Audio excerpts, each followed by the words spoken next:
주님은 우리의 사랑이십니다. 주님은 우리의 전부이십니다. 주님은 우리의 유일한 소망 되십니다. 그 어느 것보다 더 귀하신 우리 주님만 높여드리는 날 되시길 소망합니다. 다 함께 사도신경으로 우리의 신앙을 고백하겠습니다.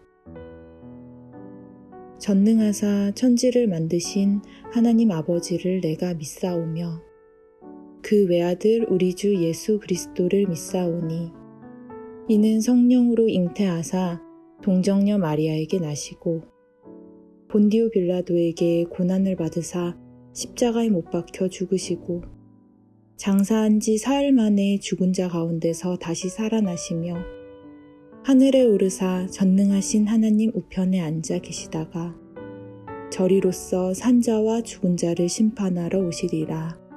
성령을 믿사오며 거룩한 공회와 성도가 서로 교통하는 것과 죄를 사하여 주시는 것과 몸이 다시 사는 것과 영원히 사는 것을 믿사옵나이다. 아멘.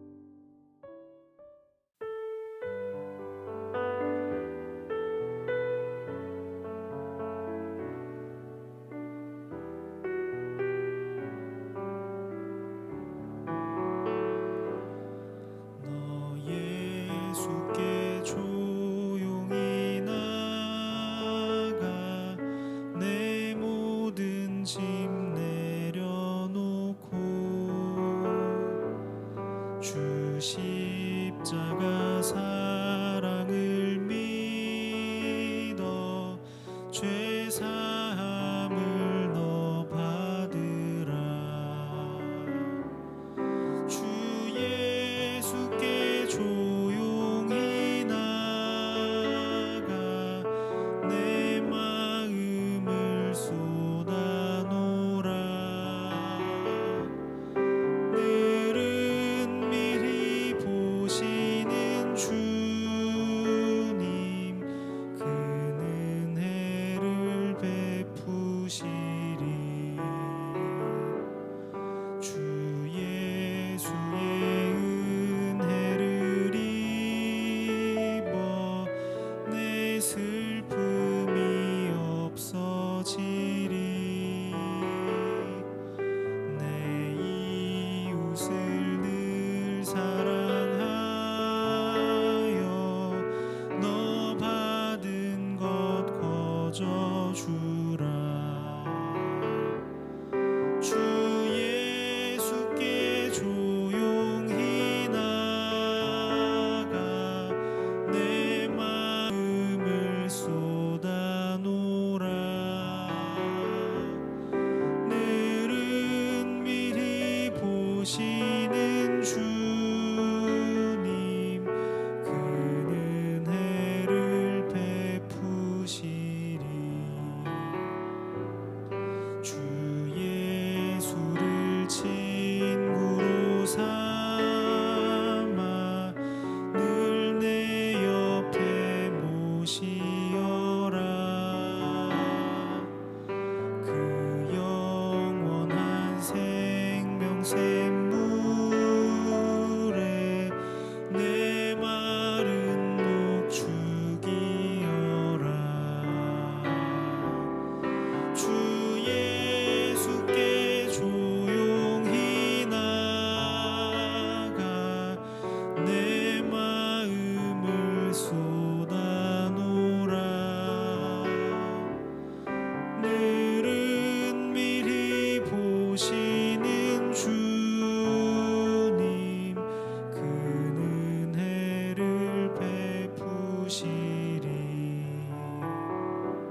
오늘 우리가 나눌 말씀은 사도행전 21장 1절에서 14절입니다. 우리가 그들을 작별하고 배를 타고 바로 곳으로 가서 이튿날 로도에 이르러 거기서부터 바다라로 가서 베니게로 건너가는 배를 만나서 타고 가다가 구브로를 바라보고 이를 왼편에 두고 수리아로 항해하여 두로에서 상륙하니 거기서 배의 짐을 풀려 함이러라. 제자들을 찾아 거기서 이레를 머물더니 그 제자들이 성령의 감동으로 바울더러 예루살렘에 들어가지 말라 하더라. 이 여러 날을 지낸 후 우리가 떠나갈새 그들이 다 그 처자와 함께 성문 밖까지 전송하거늘 우리가 바닷가에서 무릎을 꿇어 기도하고 서로 작별한 후 우리는 배에 오르고 그들은 집으로 돌아가니라. 두로를 떠나 항해를 다 마치고 돌레마이에 이르러 형제들에게 안부를 묻고 그들과 함께 하루를 있다가 이튿날 떠나 가이사랴에 이르러 7 집사 중 하나인 전도자 빌립의 집에 들어가서 머무르니라. 그에게 딸 넷이 있으니 처녀로 예언하는 자라. 여러 날 머물러 있더니 아가보라 하는 한 선지자가 유대로부터 내려와 우리에게 와서 바울의 띠를 가져다가 자기 수족을 잡아매고 말하기를 성령이 말씀하시되 예루살렘에서 유대인들이 이같이 이 띠 임자를 결박하여 이방인의 손에 넘겨주리라 하거늘 우리가 그 말을 듣고 그곳 사람들과 더불어 바울에게 예루살렘으로 올라가지 말라 권하니 바울이 대답하되 여러분이 어찌하여 울어 내 마음을 상하게 하느냐. 나는 주 예수의 이름을 위하여 결박당할 뿐 아니라 예루살렘에서 죽을 것도 각오하였노라 하니 그가 권함을 받지 아니하므로 우리가 주의 뜻대로 이루어지이다 하고 그쳤노라. 아멘. 반갑습니다. 오늘 사도행전 21장 1절부터 14절까지를 중심으로 두려움이 있을 때라는 주제의 말씀을 함께 나누겠습니다. 우리에게 고난이 왔을 때 우리는 자주 이게 왜 왔는가, 어떻게 해야 하루빨리 고난을 없앨 수 있는가에 집중하는 경향이 있습니다. 그러나 그렇게 하지 않고 오히려 그것들을 통해 우리는 더 자라나게 되고 하나님을 더 깊이 묵상할 수 있게 된다는 것을 알게 된다면 우리에게 큰 유익일 것입니다. 그렇다면 고난도 나에게 유익이라 이런 고백을 할 수 있게 될 것입니다. 어제 수요 예배 때에도 잠깐 말씀을 드렸지만 사춘기가 어떤 사람들에게 있어서 굉장히 피하고 싶고 무서운 것이겠지만 사춘기는 사람으로 하여금 생각하게 하고 성장할 수 있게 하는 것입니다. 그와 같이 신앙의 사춘기, 고민을 하고 생각을 하고 눈물을 흘리게 하는 신앙의 사춘기도 꼭 필요합니다. 사춘기를 지나지 않은 사람의 성숙은 있을 수가 없는 것과 마찬가지인 겁니다.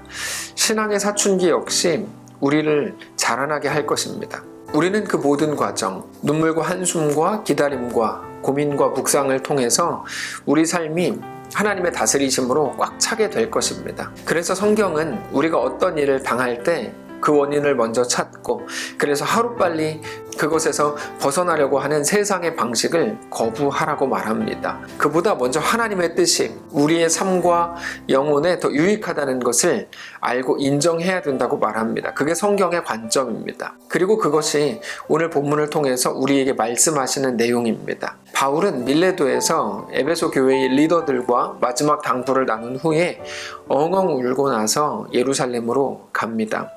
예루살렘으로 가는 길에 고스 그리고 로도 그리고 바다라로 가서 베니게로 가는 배를 타게 됩니다. 이 1절인데요. 우리가 그들을 작별하고 배를 타고 바로 고스로 가서 이튿날 로도에 이르러 거기서부터 바다라로 가서 베니게로 건너가는 배를 만나서 타고 가다가 구브로를 바라보고 구브로를 왼편에 두고 수리아로 가서 두로에서 상륙합니다.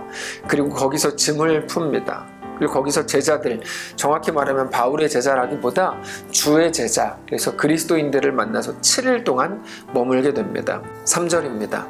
구브로를 바라보고 이를 왼편에 두고 수리아로 항해하여 두로에서 상륙하니 거기서 배의 짐을 풀려 함이러라. 그때 굉장히 중요한 의미 있는 사건 2가지가 연달아 발생합니다. 먼저 4절입니다. 제자들을 찾아 거기서 이레를 머물더니 그 제자들이 성령의 감동으로 바울더러 예루살렘에 들어가지 말라 하더라. 이게 어떻게 된 일인가 하면 제자들이 깊이 기도하는 중에 성령께서 바울에게 하셨던 것과 같은 말씀을 주신 거죠. 바울이 예루살렘에 가면 고난을 당할 거다. 결박과 환난이 기다리고 있다.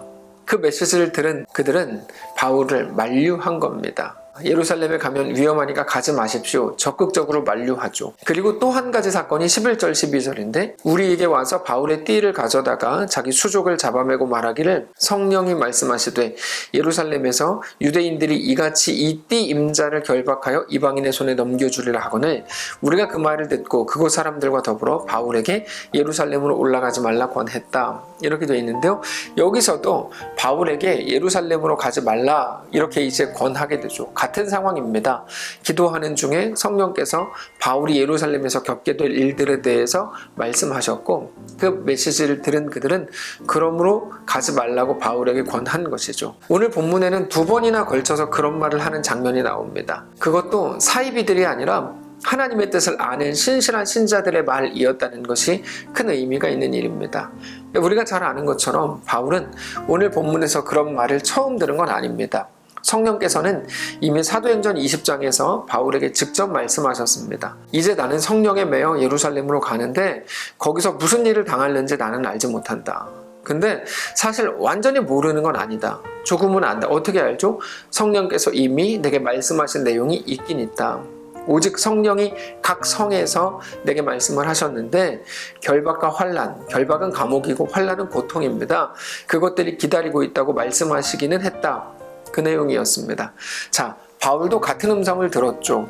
근데 바울은 그러므로 그들과는 다른 결정을 합니다.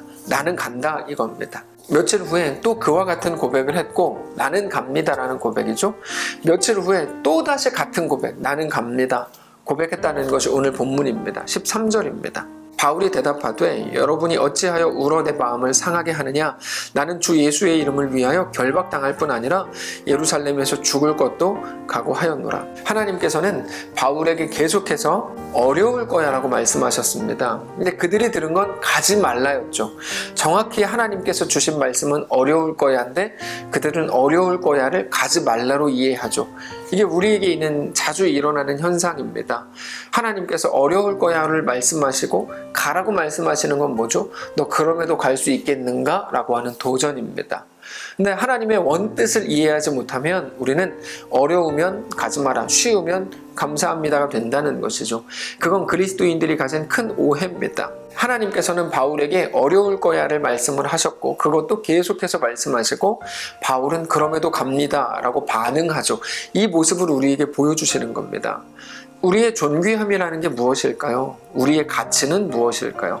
우리는 좋고 편하고 이익이 되는 것을 선택하고 힘든 일은 선택하고 싶지 않습니다. 다른 사람의 귀한 선택에 대해서 예를 들어서 황소영 집사님이 태국에 들어갔다 그러니까 야 훌륭해 멋있어 진짜 믿음이 대단해 라고 말할지 모르지만 그게 우리 자식이라면 나라면 완전히 다른 태도를 보이려고 하는 거죠.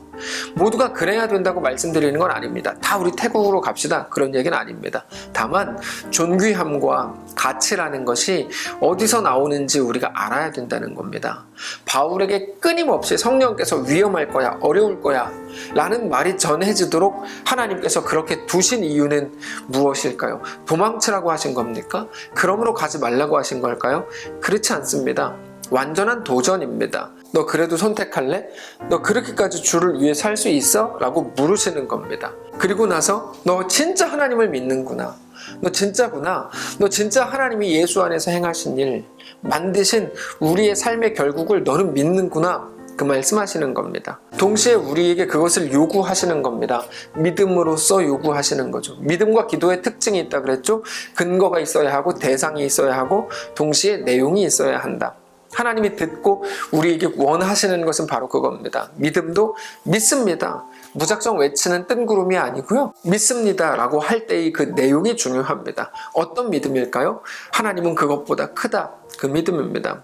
너는 너의 불편, 너의 고난, 너의 상한 감정, 심지어 너의 죽음이 전부고 그게 제일 큰 문제라고 생각하는 것 같은데 그래서 그것만 피하면 장땡이고 그거 피하는 것이 예수 믿는 사람의 능력인 줄 아는데 그렇지 않다.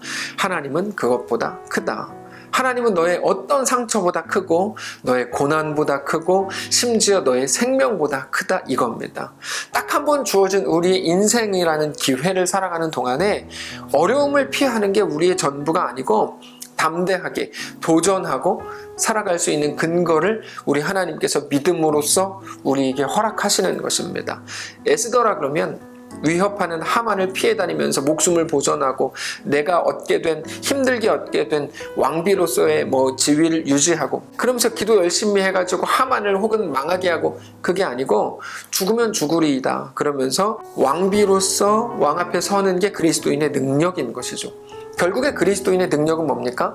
그 길을 피하는 게 아니라 그 길을 어떻게 담대하게 걸어가는가? 이게 그리스도인의 능력이라는 겁니다.